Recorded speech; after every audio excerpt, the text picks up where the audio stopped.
Next up is going to be Chad Foley from the city of Raleigh. He is one of the people who actually, one of the very first civic hackers back in the day.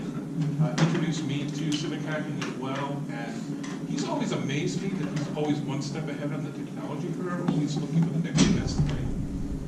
So one of the things, little story, I work in White County. We were looking at doing Alexa skills and figuring out what would be the next thing that we should be looking at. So we contacted the city of Raleigh. Who did they put me in touch with? Chad, because he already done all that stuff. So he's going to share some of the work that he's done on Alexa and take us through. So thanks. Thanks. Yeah, you guys are pretty awesome for coming out here on Saturday. Everybody here is probably pretty special. We just lost most of this stuff.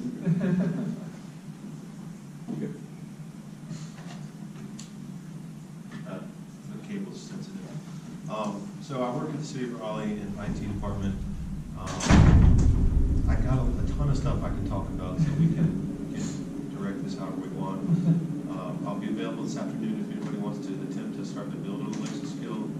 I think in some ways it's a very easy thing to do, and in some ways it can get really, really hairy. I will say, having your environment set up, if you're interested in building one, having your computer dependencies environment set up is more than half the battle. Once you get that done, creating is not so bad.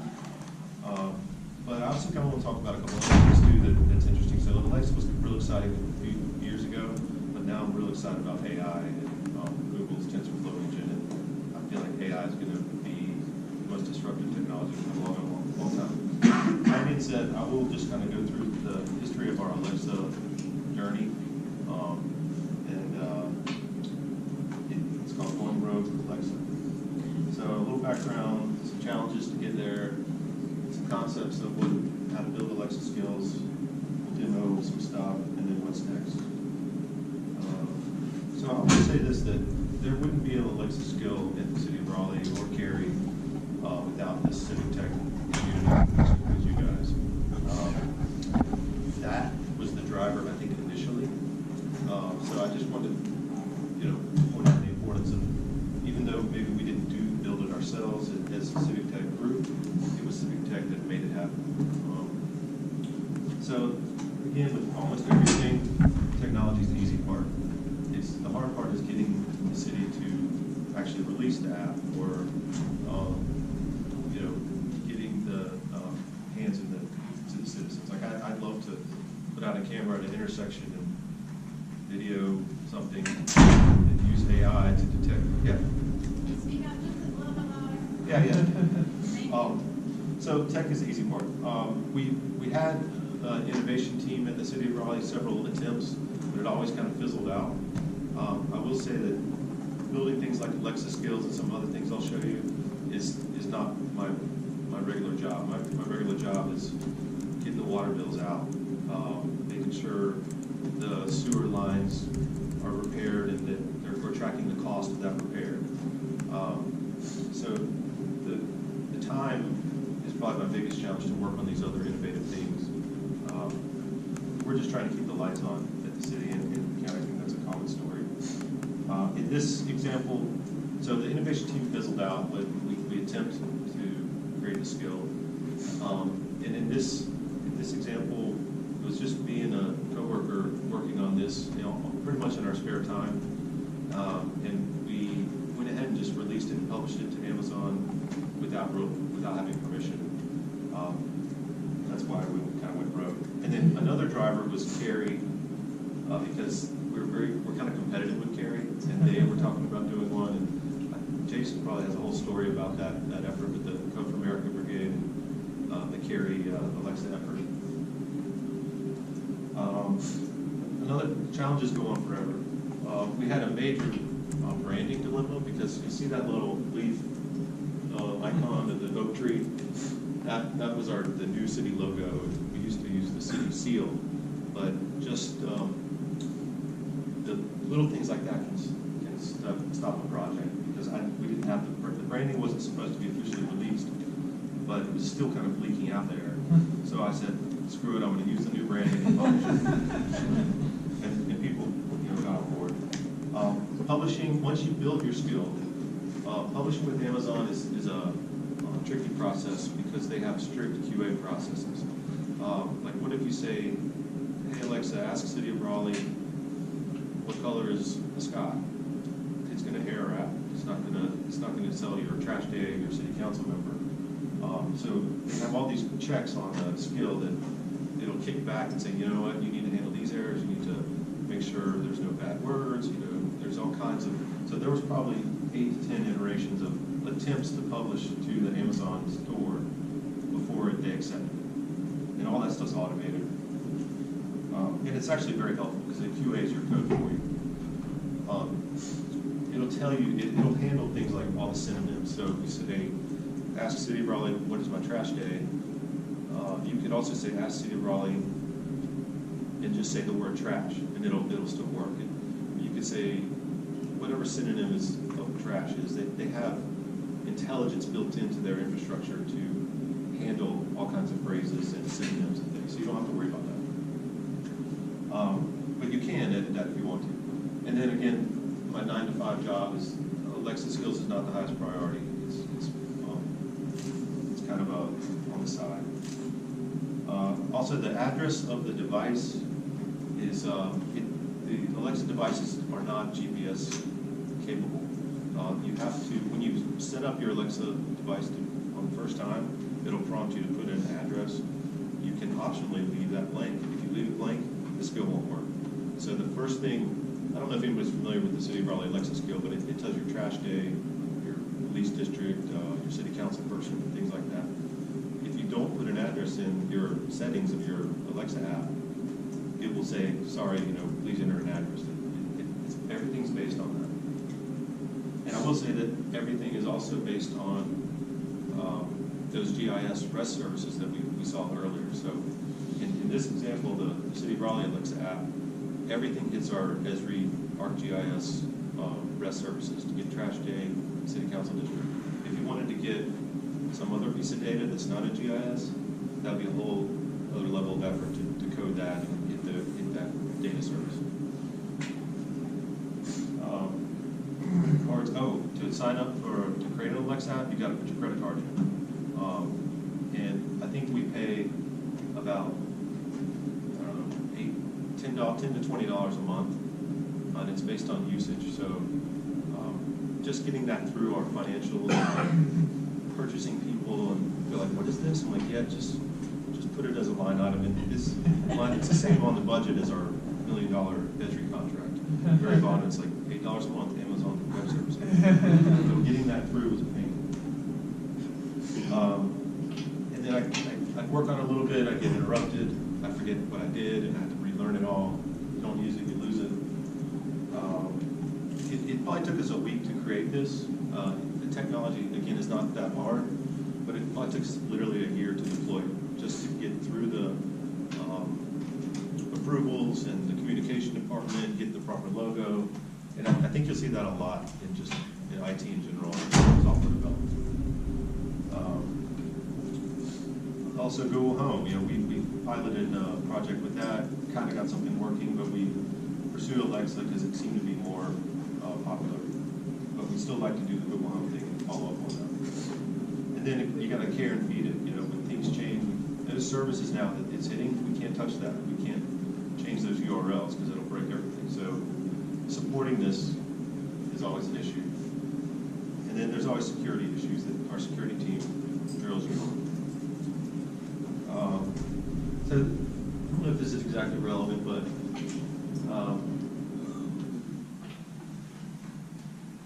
I think I just thought it was funny.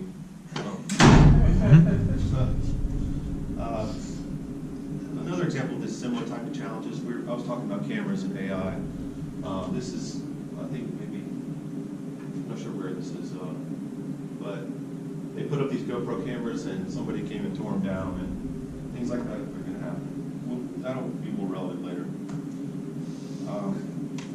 The Tri-Lambs from Revenge of the Nerds.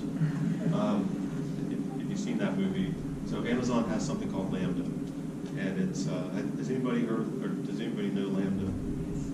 So it's a serverless computing environment And all Alexa skills run on Amazon's cloud, and in their cloud, something called Lambda. So there's a little function that runs on Lambda that the Alexa device calls to go get the data from GIS and return it to the user. So that concept of just the cloud and Amazon, this was a great gateway for me to learn about like Amazon Web Services, and by the time you develop an Alexa skill, you're publishing to Lambda. You don't even really realize it. So because it has all these tools that will help you do it automatically. But once you get into that world, you see all these other things you can do with Lambda, and it's an incredible platform. And you're only charged per call for that function. So the great thing about Lambda is you don't need a server, you don't need to worry about maintenance and operating system upgrades and patches. That Lambda skill is just going to run without a server. You know, to have an Amazon server instance, you're looking at $100 a month. To do the same function on Lambda, it's going to be more like $10 a month. You don't have to worry about all that overhead of the server. And then there's something called, so Amazon Web Services, that's their cloud. There's also something called the ASK, Alexa Skills Kit. And it's a CLI, which is a command line interface. So that you can develop Alexa skill two ways. You can do it kind of through their GUI, clicking and adding your content there. But I actually found that way more confusing than the command line interface, where you're just typing in the commands to create a new project, deploy the project to the Amazon Lambda cloud. And so this ASK CLI is incredibly handy, and we'll demo that. But getting that installed on your computer, Windows versus Mac, that alone is kind of tricky. You got to get permission keys and authentication. But once you have that ASK command line interface installed, you're ready to rock. You can do a hello world in 2 minutes. That's in the cloud that'll work on a device. So Amazon has a usability problem with their cloud.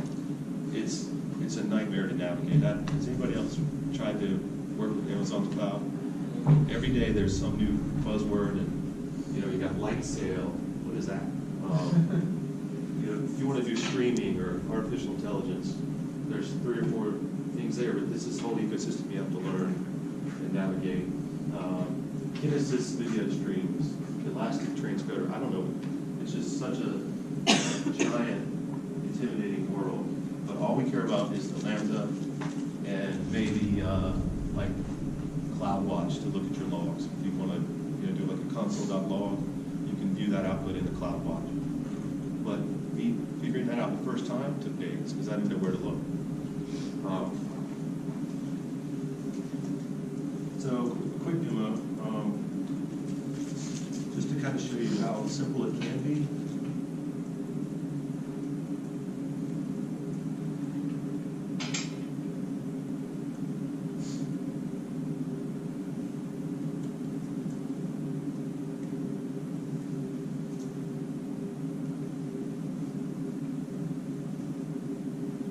So once you have that Alexa Skills Kit installed, I don't know if you can see that, but I can't pull it up either. In Windows you can't zoom that. But I can basically interact with the sample Alexa Skills right here from the command line. I've got a kind of a new empty skill here. I'll type ask, I did a hello world.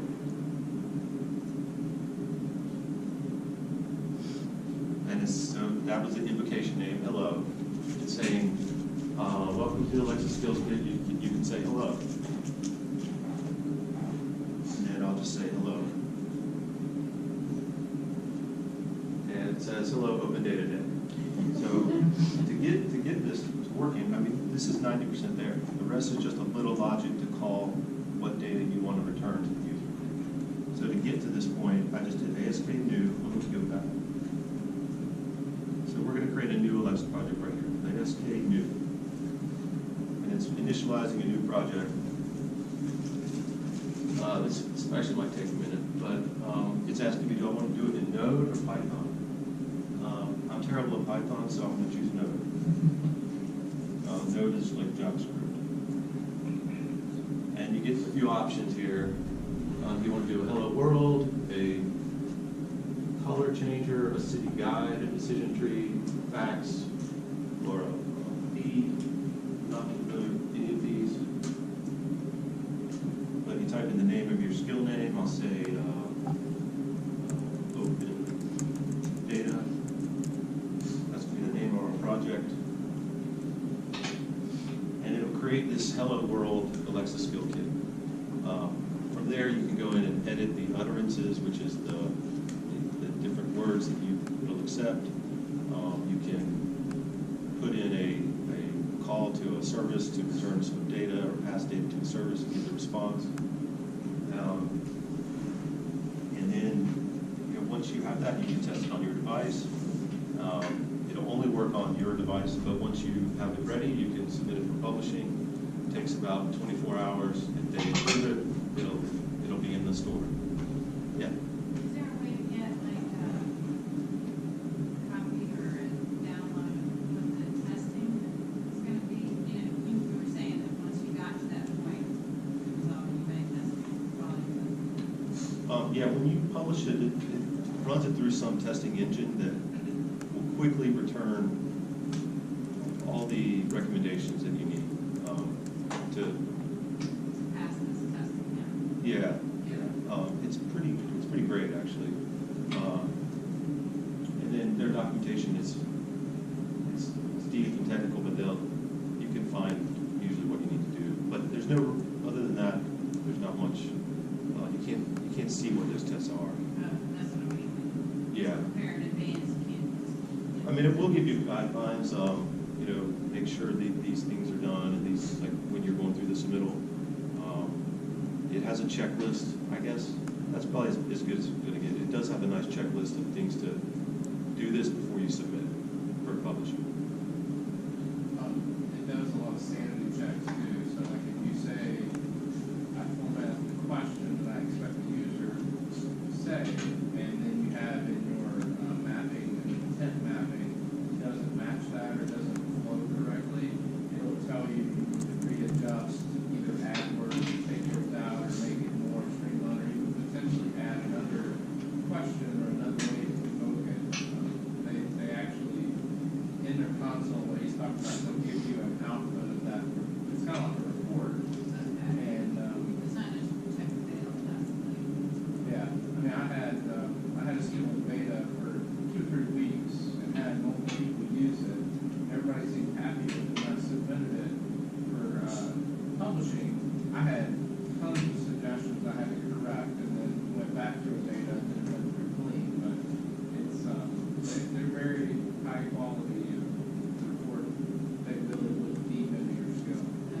Yeah, and the beta, when you publish it initially, even before you publish, I think you can have it in beta state where you can invite friends, and it'll let them test it on their device too. Not Which just is- your own. Yeah, which is nice. So it's more like a true user test. So we did ASK new, we gave it a name called Open Data. I just did an ASK deploy, and that published it to the Lambda cloud. So you don't need to learn about Lambda, you don't need to learn about AWS. The deploy command just handled it. Of course, I had my credentials in a file already set up, so it knew where to deploy to my account.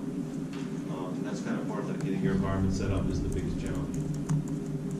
Says your skill is deployed and enabled in the development stage. You can try to simulate it through the command line. You can interact with the dialogue that we did earlier. And this is just a hello world, but you can also go to their website and look at your skill there. So let's see.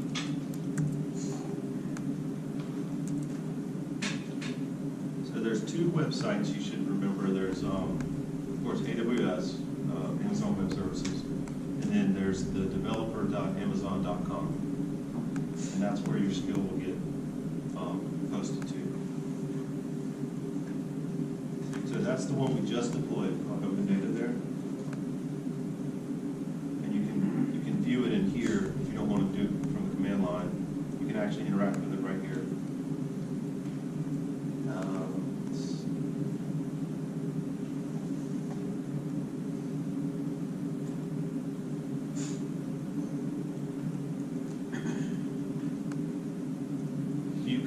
essentially build it all through this GUI. And there's even some out-of-the-box, just basic skill set or skills you can enable without any coding or deployment. I haven't really tried that, and I found this UI kind of confusing to work with. I found it easier just to do it from the command line, but you can do it all in here. So we can do, look at our hello world intent. The keyword is hello. Let's change that to Raleigh. And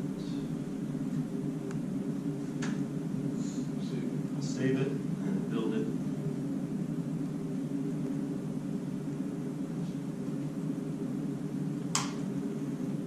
Might take a minute.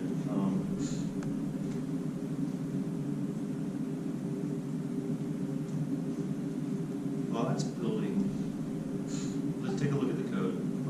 This is the code for the City of Raleigh Alexa skill. It's on GitHub, it's public. The CO Raleigh, co-Raleigh is our GitHub repo.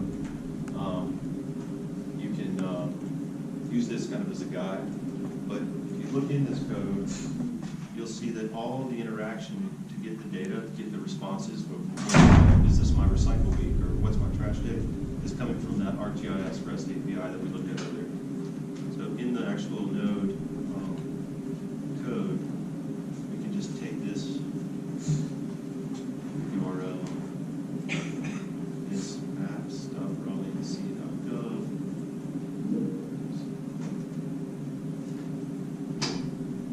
So the very first thing the skill does is it before, as soon as you say Open City of Raleigh or Ask City of Raleigh, it will go to the settings, find the address, and try to determine your XY coordinates. It's going to need that to pass to the other services to get the data. It needs to know your address. So it comes into this ArcGIS REST API and just does a address lookup.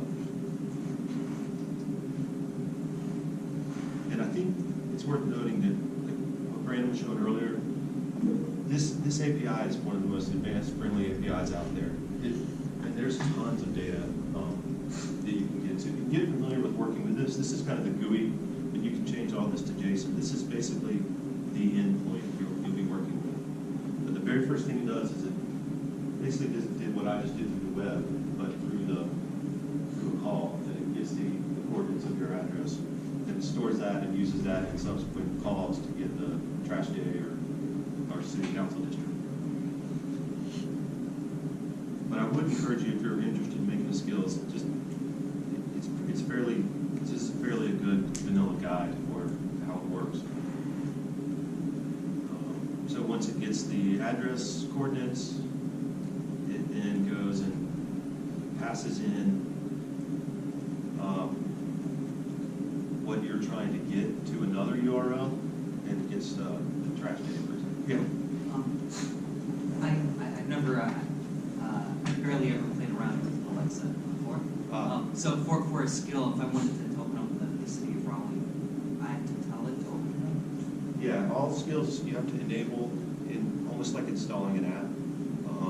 So like WRAL skill, you say you control the Alexa device with the phone app, and you say, okay, I want to enable these skills, CNN, whatever, City of Raleigh, and then once it's enabled, then there's an invocation name, and it says you say Open City of Raleigh or Ask City of Raleigh, and that tells Amazon to start using your app, and then City of Raleigh will expect it'll. Actually, I have a device here. After this, we can play with it and look at how it works and all that. And can anybody make an app like this? Anybody. Is it open source or free of charge? You're going to pay. They do have a free tier that's kind of new and in beta. I haven't explored it, but it's free to create and test with. Once you publish it, you're going to be charged per usage, and they have this crazy complex pricing model on CPU cycles and data over the wire. You're looking at 0.003 cents per clock bit over free. It's just a nightmare. So let's say you get 100,000 people using your app, it's gonna cost you. But if you get 100,000 people using your app, Amazon will actually start paying you money. They're paying people, like people are receiving checks in the mail because people are using their skills. Has anybody heard about that? You can actually earn money from an app if it gets popular. And you don't have to do anything, they just start sending you checks. And there's been a big uproar about that, because some people are getting more than others. But it's free to test on your device or on your friend's devices if they're beta testers. I'm sorry, just one more. Yeah.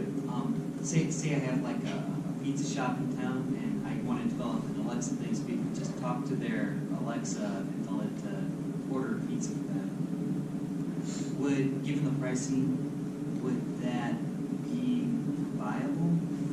Yes, it's really cheap. I mean,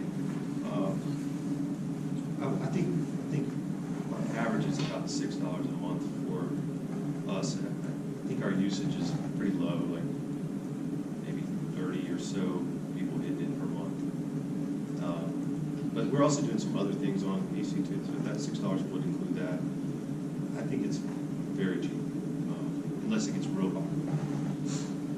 One thing to offer up, it doesn't have to be Amazon Cloud. You can host a skill wherever you want. So if you want to use Azure, if you're a Microsoft shop, or you even have like hosting somewhere else that you already paid for, or a server somewhere, it's all web services. So really, when you tell Alexa, when somebody launches my skill, you can point it to a URL that can be wherever.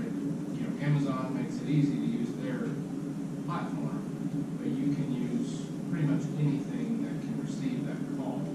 It's a little more complicated to do it, but if you got Popular, had your own data center environment, something you wanted to use rather than paying somebody else to host it, that's always an option. It's all web services that it covers. So it's flexible. And I will say that the city of Raleigh has a Amazon account. So if we have a skill that we want to create that would fall into the existing app that we have, like right now you can get trash day, recycle day, council district. I really want to add what's the nearest park. That's kind of next on my list. I think it's really easy to do. It's in the GIS services. We just have to find that data, call that URL, get the nearest park based on your location. If it's something like that makes sense to put in our existing skill, we can just use our account. And skills like the umbrella, all of these fall under the Raleigh skill, not each individual task, right? Correct. So let's pull that up. And then I guess from Amazon, do you get a report of what's within your skill, which components are getting called the most, or how? Yeah, they have a nice kind of like Google Analytics kind of Okay. of the usage, and it's very similar to Google Analytics. Let's see. So here's our skill. Let's see. Here's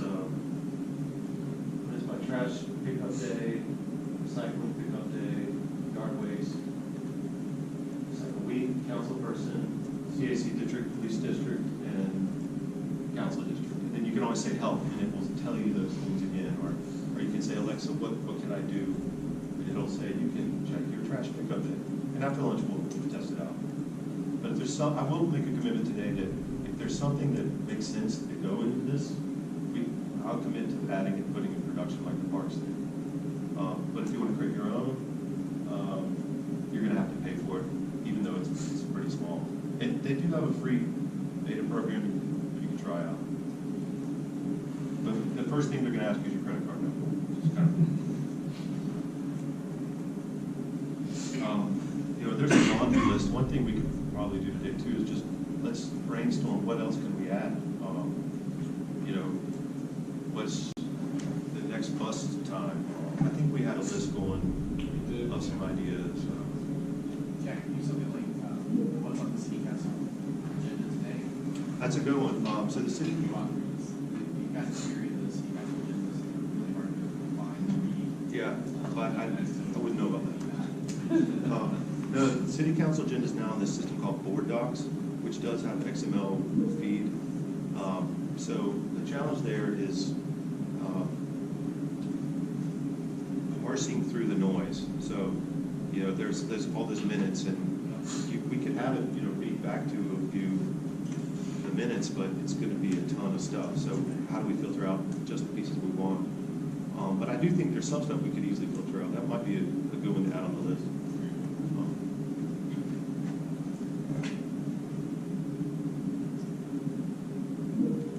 Sorry, we're doing a big upgrade at work today.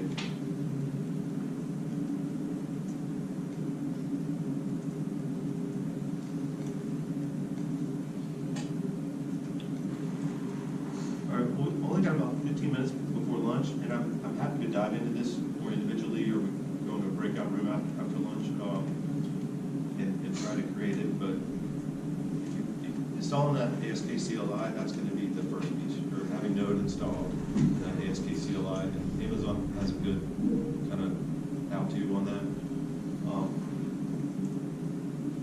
But I did want to touch on a couple other things, just to kind of get you thinking about why we did this. I mean, we talked a little bit about it, but just change gears real quick. And I want to skim over some of this, but the kind of purpose of doing this was a larger effort where we want to kind of meet citizens where they are. People are already using Alexa. They're already using things like Waze. You know, there's Yelp, yeah. We don't want them to, citizens to have to, like, you know, use some other tool that they're not familiar with. We want to meet them where they are. So I'm going to kind of skim through this talk. We've got some overlap. So if you're familiar with Raleigh, it's a great place. It's growing population. The city has about 4,000 employees, $1 billion budget. So in the city of Raleigh, like I said, I don't work on Alexa at work, right? So we have this thing called CityWorks. It's a work order system for field workers. Any guy in a truck, repairing a sewer pipe, or 7 different departments use it. We capture a ton of work in CityWorks. There was over 100,000 work orders last year, and we're capturing equipment cost, material cost, labor cost of that work.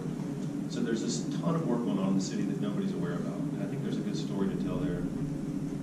So the citizen request, that's See, Click, Fix. So there's 10,000 of those in 2018 for See, Click, Fix, but we did over 100,000 work orders, and there's just no view into that work, and there's $70 million of cost there. So that's what CityWorks looks like, and it heavily works with GIS. So this is CityWorks. Everybody uses CityWorks at the city of Raleigh. It's a huge thing. This is the map. This is the sewer department or the utility department's map. It heavily is integrated with the GIS. You saw this, one page is a form, one page is GIS. So GIS, we have 75 users, 150 data sets. It's probably outdated, but there's a ton of online users. This is out of context. GIS is really cool. That's basically what that's about. You can do lightsaber symbology, and some map of tornadoes in the U.S. We use GIS for everything: police, fire, traffic. But when you want to report a pothole, you got to call somebody. You don't know if they're going to answer it. You could use See, Click, Fix. But so we did an integration with Waze to basically take a Waze pothole or sign down or roadkill and put it into CityWorks through something called the ArcGIS Geo Event Server. So the same open data portal, that same company has this thing called Geo Event, and it's a real-time kind of IoT middleware. So all the data from Waze is like an RSS feed from Waze, it comes in from Geo Event. We filter it by pothole, roadkill, sign missing, and it goes into that CityWorks work order system. So the guy in the field he's not aware it came from Waze, but he's just filling potholes like he normally does. That's the CityWorks mobile app. I'll speak through this. There's the Waze map. If you're interested in Waze data, there is a Connected Citizens program where you can get access to the Waze data. We call it the fire hose of Waze. It's just this huge data feed of just tons of data coming in from Waze. So you can sign up for this, it's free. Just look for Waze CCP. And I don't think you have to be a government entity. I think anybody can do it, but we're a partner, so we can give Waze data. It's not on our open data portal yet, though. It's another thing where you can meet citizens where they are. We have smart trash cans called Big Bellies. When they get full, they send a message to a server. We hooked up that GeoEvent middleware to the Big Bellies so that when they get full, we create a work order in CityWorks and the guy goes, it's automatically routed to the guy who empties it from solid waste. The line and the bird scooters, we have a data feed of that. We kind of hacked the API. We're working with them to get legitimate access, but that's going into that GeoEvent server, and we have those points on the map. I think you can find that on there is a web map out there. It might be turned off at the moment, but that's interesting data. So you're collecting or using that or repurposing it for what? We haven't done much with it yet, but our transit people are really interested in it. Just find out where people are going. What are they going to this area of town, or it might be good if you're planning a business to open it here where all the bird scooters are going. There's another guy I work with that can talk for hours about that.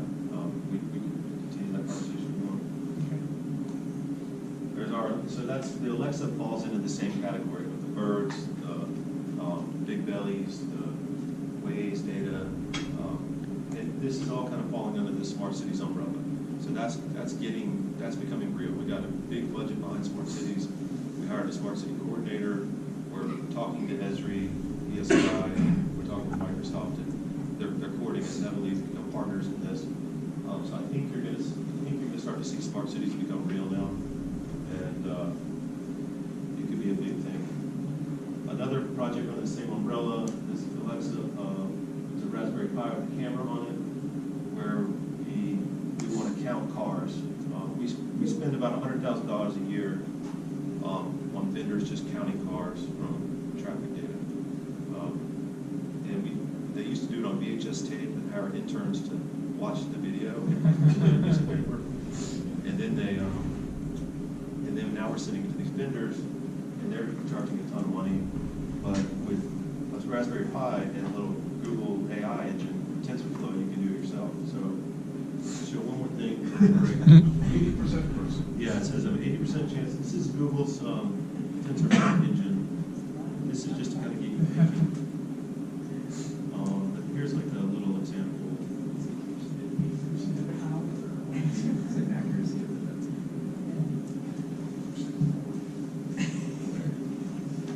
This takes a minute to load because it's such a monster engine.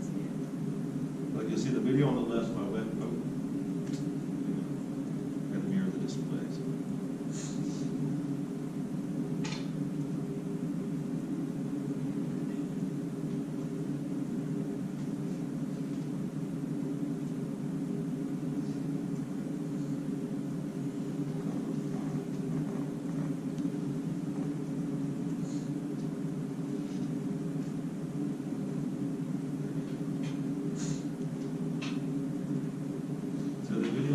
Is just the webcam, and then the video on the right is the video is streaming it from one video to another in real time and doing object detection.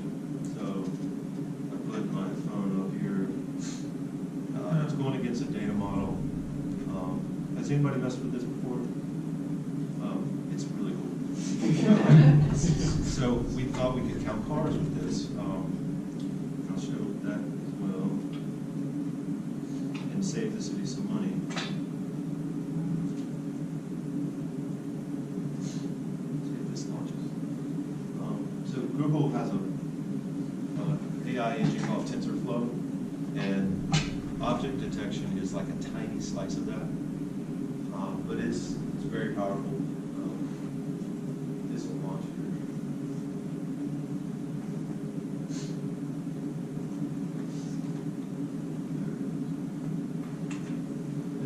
sample video of a car, and as soon as it crosses that line, it should count it. And not only is it counting it, but it can detect the color of the car, the speed, the direction, and whether or not it's a car or a bicycle or a person. So if we want to take this Raspberry Pi that costs $50, the camera which costs $11, and start counting cars or pedestrians or whatever, bicycles, and deploy these throughout the city, or just get a feed of our existing traffic data, traffic cameras. So we're piloting this. Whether or not this makes it into production is hard to say, but it's creating awareness to our CIO and to say this stuff's real. We can do this. The breakthrough was, AI has been around for a while, but now it's available in JavaScript, libraries in Python where the mere mortals like us can actually work with it. Yeah. Concerned about, like, that's a little almost like CCTV, Oh, it's scary as hell. Any discussion about that? Like, what will you say? AI is going to disrupt things like you've never seen. I don't know. It's going to be huge though. It's privacy. Is the city of Raleigh gonna save all the data on these, where these cars were, which car was where, that's scary. Yeah, that is scary. I mean, right now we have a ton of traffic cameras, but we don't persist the data for that reason. And we get a dozen subpoenas, requests for subpoena, or lawyers calling us all the time wanting to get that camera data because there's a wreck at that intersection. And we always say, no, we can't give it to you because we don't store it. There's huge challenges there. I mean, this is not City of Raleigh blessed at all. This is just me playing in my spare time. But yeah, I don't know. It's going to be interesting. I think among other things, again, depending on how the city is thinking about using it, and building on the previous comment, how people think they're being monitored and at what level is going to be a really hot topic. And so, especially for other Raleigh folks, y'all may want to at least consider how that might tie in as a topic to the CAC meetings. So at least people who are already involved in one way or another would take a look at this and sort of at least start being a barometer of what seems to be, yeah, I can understand we do it for this, but not for that, because you can imagine it's one thing to grab a car, and okay, it's a car, that's fine. The moment it turns around and someone thinks they're reading the license plate, that's different. Yeah, I think it's something to start thinking about. Citizen advisory committees in each neighborhood. In China, they're doing, scoring people. Oh, yeah. If you jaywalk, it hurts your score, and then you can't get a loan. It's really kind of disruptive. Anyway, we can continue this conversation informally after lunch, but I'm hungry. So thank you, Chad.